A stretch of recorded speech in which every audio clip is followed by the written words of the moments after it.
Revival, an improvement in the condition or strength of someone or something. Revival, it is a sovereign reawakening of your spiritual life that has been infiltrated by God. Church, did you know that? Somebody said, run it back. Revival, an improvement in the condition or the strength of someone or something. Revival, it is a sovereign reawakening of your spiritual life that has been infiltrated by God. Church, did you know that? Sometimes the only way you can receive your revival is by being around the right people who put you in the position to receive it. Sometimes the only way you can receive your revival is by being around the right people who put you in the position to receive it. What do I mean by this? Today, as we dive into this message, we'll be highlighting the importance of your circle. The importance of your what? Ooh, retention's in the room. The importance of your what? See, last week the topic was all about vision and eyesight. Last week was about vision and eyesight. We landed in the New Testament and we read about the blind beggar. We found out that Jesus had to meet the blind beggar where he was at in order for him to get his revival. The revival had to show up to the blind beggar. It had to come to him. The blind beggar, he didn't have a circle. He didn't have the right people around him to advocate for his deliverance. So Jesus met him where he was at. And the revival that was for him, he had to get it out the mud. One thing we didn't get a chance to touch on last week regarding the vision and the eyesight was the importance of understanding your Johari window as it relates to the things that are seen and unseen in your life. Can I talk about it? Church, this is your Johari window. This is the part of you that's known, the part of you that's private, the part of you that's hidden, and the part of you that's unknown. Part of you that's known is, let's take Marcus for instance. Everybody knows Marcus is anointed. Everybody knows Marcus plays it's the part of you that you know about yourself that everybody else knows about you. The private is the part that Marcus knows about himself that you don't know. This is all the study time he puts into making the tracks. Marcus don't play a single thing. Nope, turn your track back on. The amount of time it takes Marcus to put this sound together.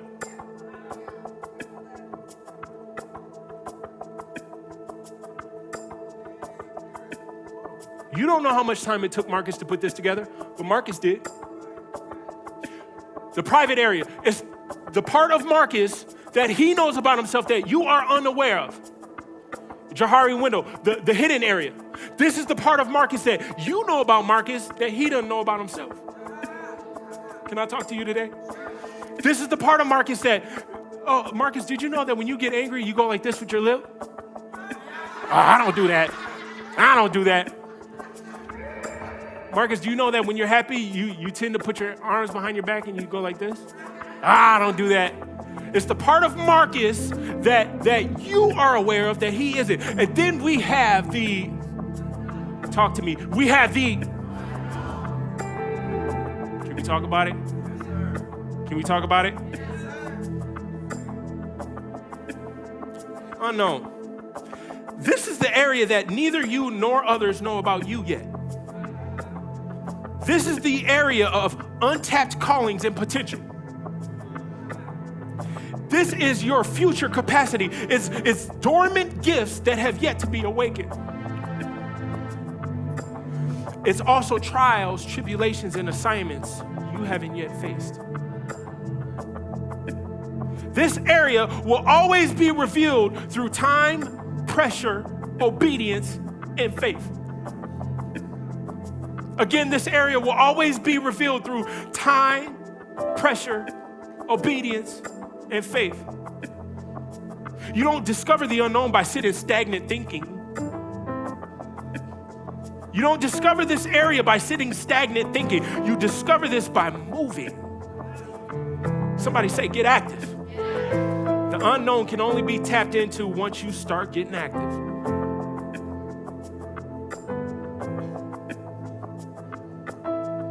This is where your faith comes into fruition. And oftentimes, detours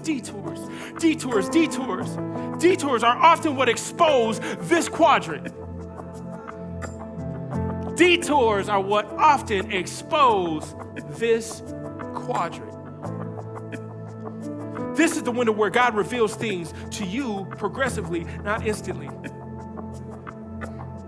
Sometimes if God showed you everything he had for you all up front, you'd self-destruct. So what he has to do is he has to start out by feeding you milk. And then after he gives you the milk, then he'll upgrade it to some applesauce. Let me upgrade you. I'm glad I'm not in a super religious church. Then after the applesauce comes the mashed potatoes. And you get into the salad. Then eventually you look up and you're eating steak and lobsters. So with this series in week 1, it was identifying what you're orbiting. Y'all remember it? It was about identifying what was at the center of why you are influenced to say and do certain things. It was about identifying all of the things on your temple table that need to get flipped if you want to be unleashed this year. So in week 1, it was about the things that no longer serve your purpose. Last week, week 2, was about vision and eyesight. It was about understanding how to govern yourselves when you see things other people can't see. It was about understanding what revival looks like for the Lord to come to you. It was about the Lord meeting you exactly where you are at, even in your darkness. It was about understanding that on your journey, sometimes you're going to be required to get the blessing you need from God out the mud. That was last week. We're on to this week. Somebody shout this week. As we dive into what it's like this week, we dive into what it's like to hear from God. We take a closer look at what it looks like to have the right people advocating for your revival. And can you appreciate the people for the season that they have been called to you to be in? We also dive into the avenue God will take to ensure you get the blessing he has for you. So if you're up to speed, somebody shout, I'm up to speed. If you're ready to go further, somebody shout, let's go further. Here we go, week 3. Somebody shout, Jonah, put up the clue. The title of today's message is Intentionality 22. Because when you're ready, he shows up. So church, here's where we're at within the text. We're staying in the New Testament. Jesus is in Lebanon. He's where? Lebanon today was called Tyre back then. If you're tracking, say I'm tracking. Okay, Jesus is in Lebanon. A mother has come and she has fallen at his feet and asked him to heal her daughter who was back home possessed by a demon. She was back home freaking out. Because of her faith, Jesus sends her home in Mark 7:30. Mark 7:30. And when she gets home, she finds out that her daughter has been healed. We're picking up the story right after this moment. If you're tracking, say I'm tracking. It says in Mark 7:31 through 36, Jesus left Tyre and went up to Sidon before going back to the Sea of Galilee and the region of the 10 towns. Okay, so church, I didn't make it very far. I read verse 31 and there's something I feel you need to know. Again, reading verse 31, it says, Jesus left Tyre and went up to Sidon before going back to the Sea of Galilee and the region of the 10 towns. Here's what you need to know, church. Jesus is a Jew. He's a what? But he's making his way deeper and deeper and deeper into Gentile territory. into the region of the 10 towns. The region of the 10 towns is called Decapolis. It's called what? Decapolis is short for the 10 cities that house this area. The Jews and the Gentiles were deeply, historically, religiously, and socially at odds with each other back then in the first century. You're tracking? Say I'm tracking. So much so that the Jews and the Gentiles was one of the strongest social and religious hostilities in the ancient world. Their beef with each other often affected where people traveled. It affected who they ate with. It affected who they touched and who they congregated with. It affected who they trusted. It even affected who they believed God cared about. I'm sure some of you are like, well, how did all of this even come about? It goes back to the Torah, the law, the 613 laws to be exact. The Jews believed this was a covenant versus non-covenant issue at hand between the Jew and Gentile. Jews believed that they were chosen by God. They were bound by the law. They were set apart, holy and distinct. They also had dietary laws and restrictions. And they observed the Sabbath. You're tracking, so I'm tracking. Okay, Gentiles, they were seen as outside of the covenant. They were unclean. They worshiped idols. They ate forbidden foods, and they worshiped many gods. Many Gentiles mocked Jewish customs.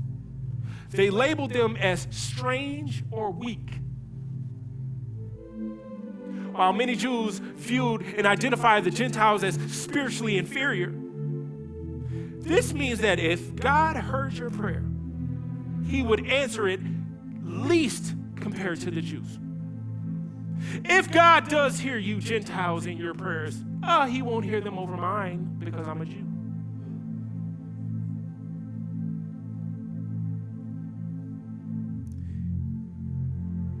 So for Jesus to be making his way deeper into Gentile territory, this tells me that he's not avoiding tension, he's actually inviting it. Are you tracking with me, church? Can we go further? It tells me that he's looking to go ahead and face spiritual warfare head on by going deeper and deeper and deeper into Gentile territory. Jesus is in Sidon, a Gentile territory, and it says in verse 32, a deaf man with a speech impediment was brought to him. And the people begged Jesus to lay his hands on the man to heal him. Now, if you know me, you know that immediately when I read verse 32, I said out loud to myself, hold up, wait a minute, let me put some Jesus in it. And church, the reason I said this is because what's in the text that's not written in the text that's waiting on us to uncover within the text? Church, can we go beyond the... Okay, verse 32. Let's not even talk about the man and his issues yet. Let's talk about the fact that the text states that this man was brought to Jesus by church. Do I need to remind you what kind of territory we're in? What kind of territory are we in? One more time. This man was brought to Jesus by a crowd of Gentiles. And they are noted in the text as begging Jesus to heal him. Church, begging. An urgent, desperate appeal made from a place of need, powerlessness, or dependence, often when no other options are available. Begging assumes lack of control. When someone begs, they are admitting that they cannot fix this. When someone begs, they are admitting that they don't have the authority here. When someone begs, they are stating that they are at the mercy of someone else. Simply put, begging is what you do when you've reached the end of self-sufficiency. it doesn't come from status. It comes from a place of desperation. Begging is when your faith shows up in its purest form, stripped of all of its pride. So understand that for the Gentiles to show up begging Jesus to heal this man, this proves no matter how much the Gentiles mock the Jewish customs, no matter how much they labeled them as strange or weak, no matter how much they had something slick to say about the Jews, the Gentiles may not have been able to honor the system, but they were sure to honor the source that showed up. The Gentiles, they may not have been able to honor the system, but they sure honored the source when it showed up. The church, need I remind you? The Gentiles showed up doing all of this begging and pleading, and yet the deaf man can't hear a thing. We just read in the text that he's deaf with a speech impediment, right? This is why it's important to have people in your circle that will.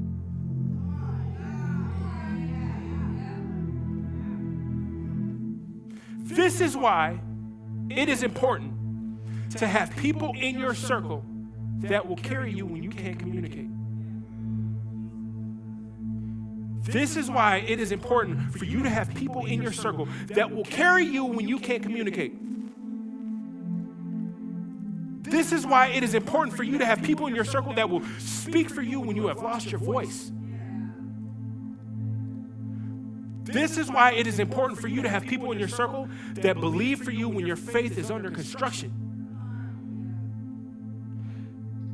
This is why it is important for you to have people in your circle that believe for you when your faith is under construction. People who intercede when your ears are closed and your words are broken. People who push you towards Jesus even when you don't fully understand why. This is the importance of your circle.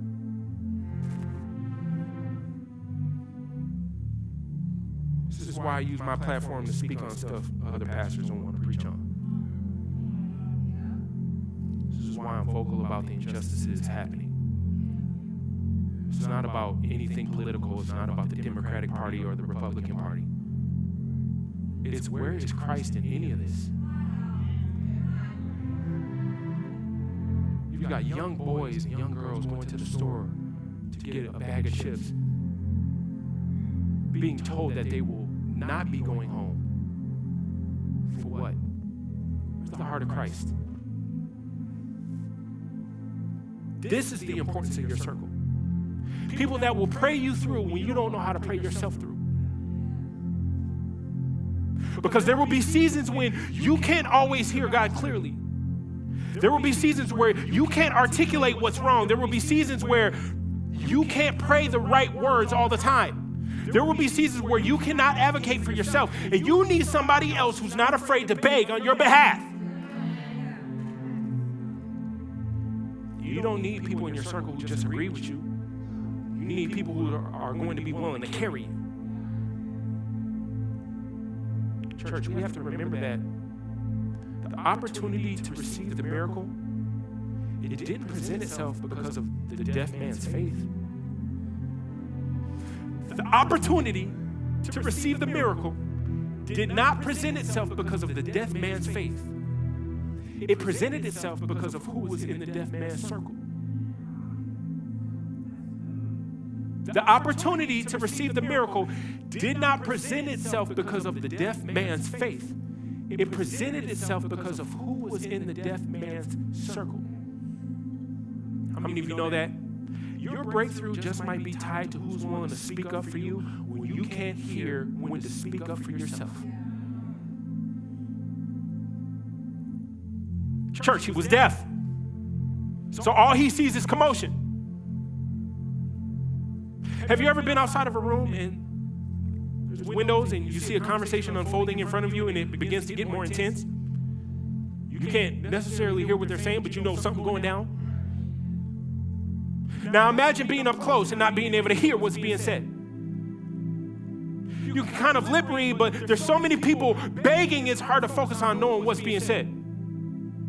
All you know is that they're talking about you. And as I begin to put myself in the deaf man's position.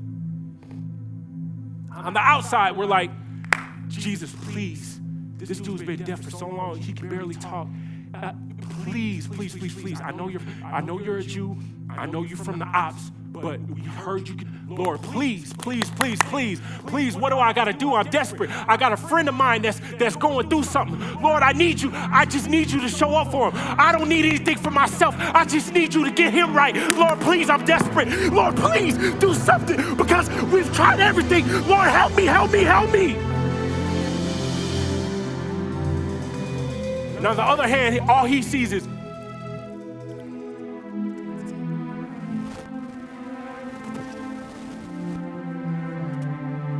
in my mind, I'm like, yo, what's really going on? What did I do? Are they talking about me? What did I do that they're feeling this kind of way about me? What did I do to be in a position where favor's right here? What did I do where now I got friends showing up for me when I can't hear how to show up for them? What did I do to deserve this level of friendship? What did I do to deserve friends like these? What did I do? What did I do?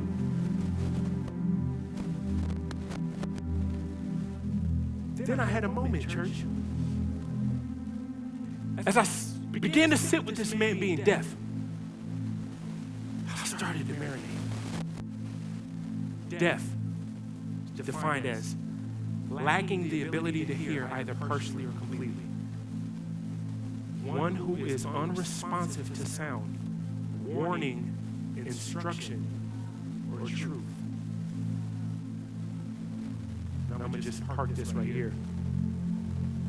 How many of us have gone through a season where we're the ones that are deaf? Not because we can't hear, but because we are unresponsive to sound, warning, instruction, or the truth.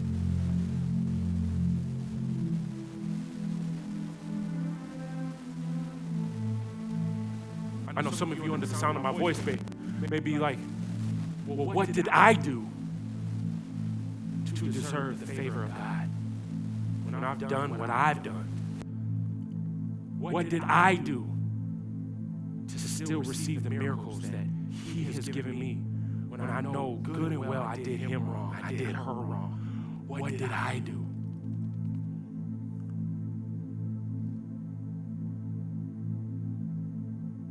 Being deaf, one who is closed off to correction, guidance, or appeal. Deafness is not only about the ears. It can describe a condition where information is present, but the reception is absent. Deafness is not only about your ears. It can be described as a condition where information is present, but the reception is absent. How many of us have ever come in contact with a person who is spiritually deaf? They can't hear what the Lord is saying. They don't have the ability to listen to what's being said. They can't listen to the word. They can't open their ears to the teachings. They don't have a way of understanding what's being communicated. How many of you know that when you are in proximity of a person like this, your job, somebody say, my job, is to be the friend that prays and begs on their behalf.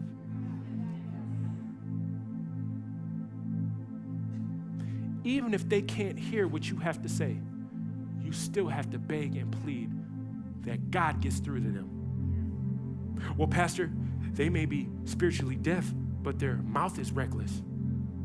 They may be spiritually deaf, but you didn't hear what they said about me. They may be spiritually deaf, but you didn't see how they treated my best friend. They may be spiritually deaf because they knew me before Christ, so they don't want to hear what I have to say while I'm walking in Christ. I've come by here to tell you, keep praying. Get desperate about it. Keep praying. Because their breakthrough just might be tied to you being willing to speak up for them when they can't hear when to speak up for themselves. What am I saying? Simply put, this is the season where you speak up. Church, the crowd speaking up for the deaf man.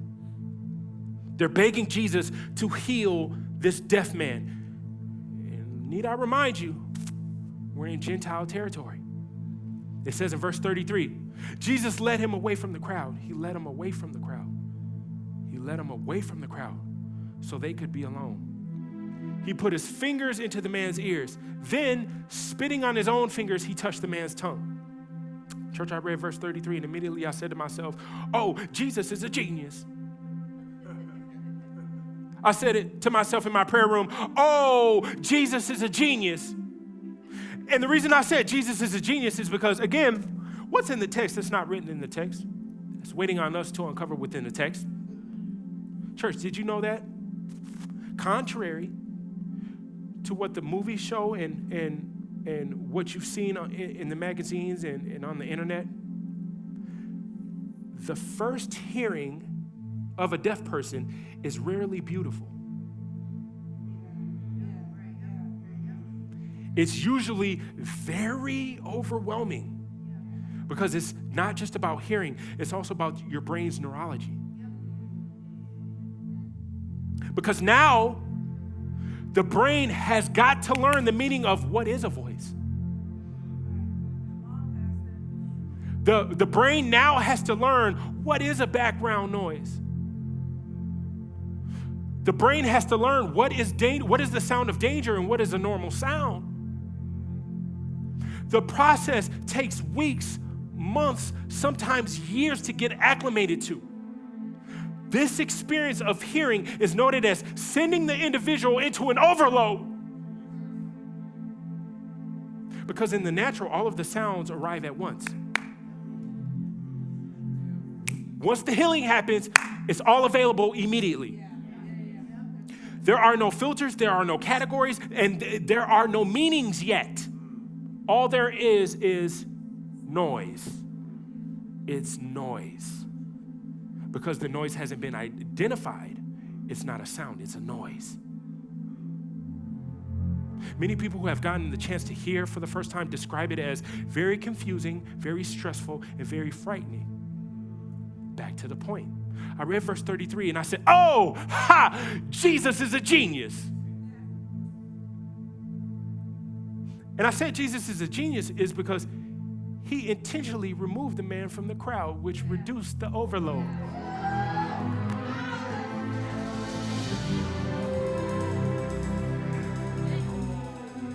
The reason I said Jesus is a genius is because he intentionally pulled the man away from the crowd to reduce the overload. Then he uses touch, not sound, to heal the man of his deafness. Which means in order to heal the man, he spoke the man's language.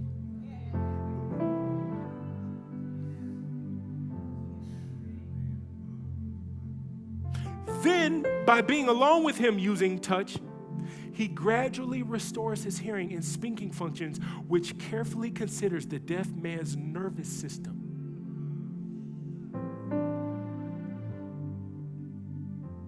Church, I said he's healing him in the way the deaf man could handle.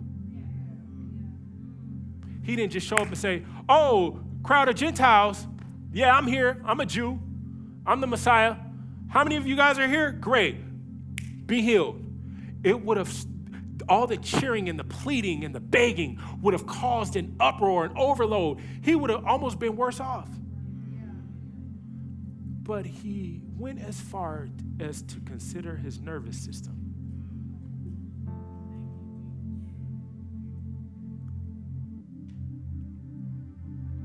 And I don't know who this is for, but the Holy Spirit has brought me by here to tell somebody. The healing of hearing that you require from God requires a separation from all the noise.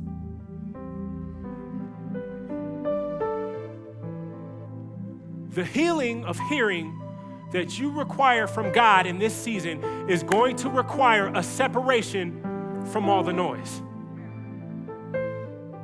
Some of us are just we're around too much noise. We're around too many opinions. We're around too many people on the internet. And you can tell because noise will be anything that competes with God for authority over your attention. Noise can be the opinions that you didn't ask for. Noise can be familiar voices you've grown comfortable obeying. Noise can be the internet. Noise can be your children and their opinions of where you are at in life. Noise can be anything that becomes louder and louder while the voice of God gets quieter and quieter. How many of you know that you don't lose your ability to hear God because God has stopped speaking to you?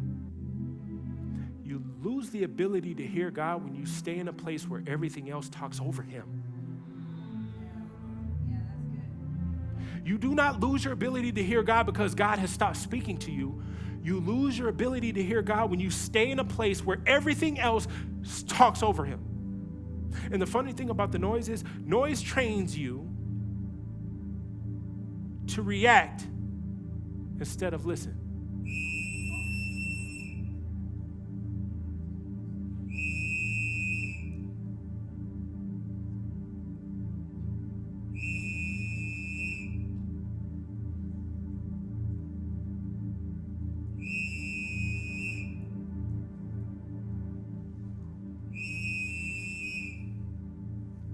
Just as you reacted to the noise of the whistle, I ask the question to you today. How are you reacting to all the noise that's going on right now?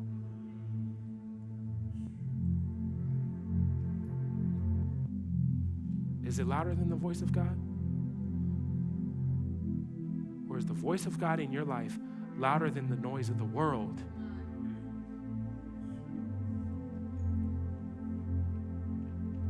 Church, I read verse 33 and I said, Jesus is a genius. Then I read verse 34 and 35 and something else stood out to me. It says, looking up to heaven, he sighed and said, Ephphatha, which means be opened. Instantly the man could hear perfectly and his tongue was free so he could speak plainly. I noticed that in verse 33, Jesus had his hands in the deaf man's ears. He had his hands on the tongue of the deaf man. And yet the deaf man still wasn't able to hear.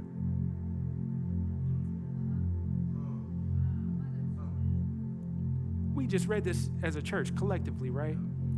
Verse 33, Jesus has saliva on his hands, and they're in his ear. He has saliva on his hands, and they're on his tongue.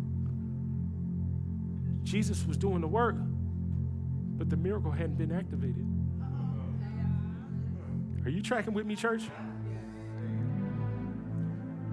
He had his hands on the tongue of the deaf man, and yet the deaf man wasn't healed until verse 34.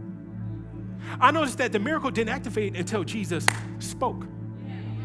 And as I sat with this, something dawned on me, church. See, you can be prayed for and not be delivered. You could be anointed and not be activated. You can have hands laid on you and still be exactly where you're at. See, what I noticed here is that the touch may affirm, but the word is what authorizes. The touch may affirm, but the word of God is what authorizes. Some of us have received a laying of hands. Some of us have received being in close proximity. A lot of the church has received the church norm. But you get activated when you receive the word. I've come out here to tell you that the unlocking is what's going to take place this year. Some doors did not open because God was cruel. They stayed closed because you weren't authorized to move yet. But now the word has caught up with the preparation you've been doing. And you're getting ready to be unleashed. Some of us thought that the enemy was holding the key, but it turns out he never had it.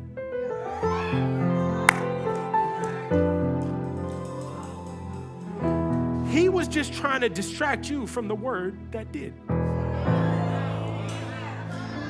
I've come by here to tell somebody, you're getting ready to get unleashed. The delay was so that you could be away from the noise to hear the voice of God clearly. You're getting ready to be unleashed. Somebody shout, oh, I'm unleashed. Somebody shout at me, I'm getting unleashed. So, Jesus healed the deaf man. He cleared his speech of the impediment. He came back with the man healed. He brought him back to the crowd. He brought him back to his friends. He brought him back to the Gentiles.